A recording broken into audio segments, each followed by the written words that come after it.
Sir BNS का sedation पे देख लीजिए, सेडेशन को आपने दोबारा ला लिया, लफ्ज सेडेशन इस्तेमाल नहीं किया आपने।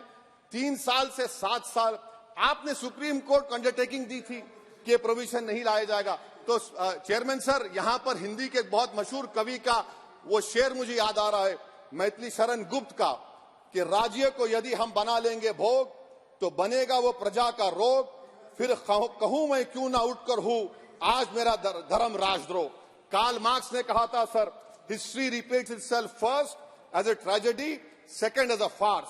आप क्लॉज 195(1)D देखिए, it criminalises the making of publication of false and misleading information jeopardising sovereignty integrity of India.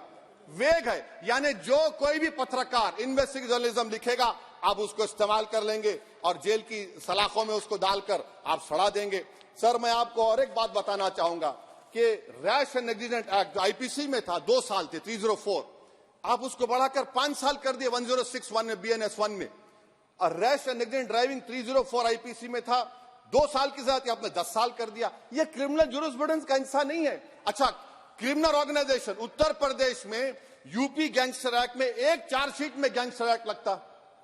Sir आप बताइए फिर यूएपीए का क्या होगा, पीएमएलए का क्या होगा, महाराष्ट्र मकोका क्या क्या होगा, गुजरात के कोका क्या क्या होगा।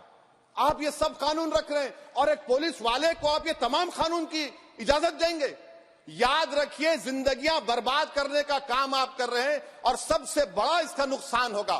किसका नुकसान होगा? दलितों का, मुसलमानों का, आदिवासियों का। और वो पॉलिटिकल पार्टीज जो कल आज सत्ता में है, कल नहीं रहेंगे, वो बदले की भावना से काम करते हैं। सर मुझे पुलिस ने पीटा सर 1999 22 दिसंबर को मेरे सर पर 20 टाके लगे, पीठ से लेकर पैर तक मारा गया। आपको मालूम सर क्या हुआ? तेलुगु देशम की सरकार थी, उन्होंने उन दोनों पुलिस वालों को जिन्होंने मुझे मारा था उनको आईपीएस कन्फर कर दिया। अरे चप्पल देके बैठो तुम।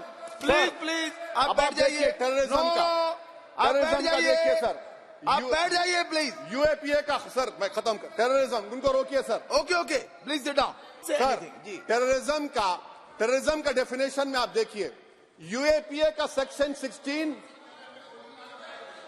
यूएपीए का सेक्शन 16 क्लॉज 113 में आ गया, यूएपीए का सेक्शन 15 क्लॉज 131 में आ गया। देख लेंगे उसको, देख लेंगे। यूएपीए का आपत्तिजनक अंश निकाल दिए जाएंगे। यूएपीए का क्लॉज 18 113(4) में आ गया, यूएपीए का क्लॉज 18 113(3) में आ गया, यूएपीए का क्लॉज 20 113(5) में आ गया, यूएपीए का सेक्शन 19 113(6) में आ गया। अरे भाई साहब फिर क्या बचा है? आप यूएपीए से, मकोका से, गुजरात कोका से पीएमएलए सब ला लिए। तो स्पीकर सर, मैं अपनी बात को खत्म करने से पहले मैं उम्मीद कर रहा था कि मैंने वजीर दाखिला का एक स्टेटमेंट सुना था अमित शाह साहब का, कि जब गुजरात के होम मिनिस्टर थे तो उन पर जुल्म किया गया, उनको दबाया गया। मगर हम ये समझ रहे थे कि जिस शख्स पर नाइंसाफी हुई है, जो वो क्लेम कर रहे हैं, तो कम से कम वो दूसरों से नाइंसाफी तो नहीं करेंगे। आप क्या कर रहे हैं?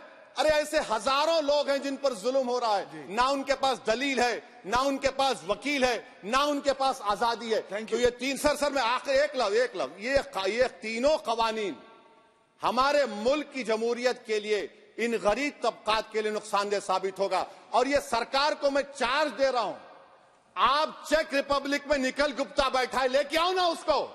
कुलभूषण यादव पाकिस्तान में बैठा है, लेके आओ ना। कतर में हमारे फौजी बैठे, लेके आओ ना उनको। अरे कहां तुम्हारी देशभक्ति है?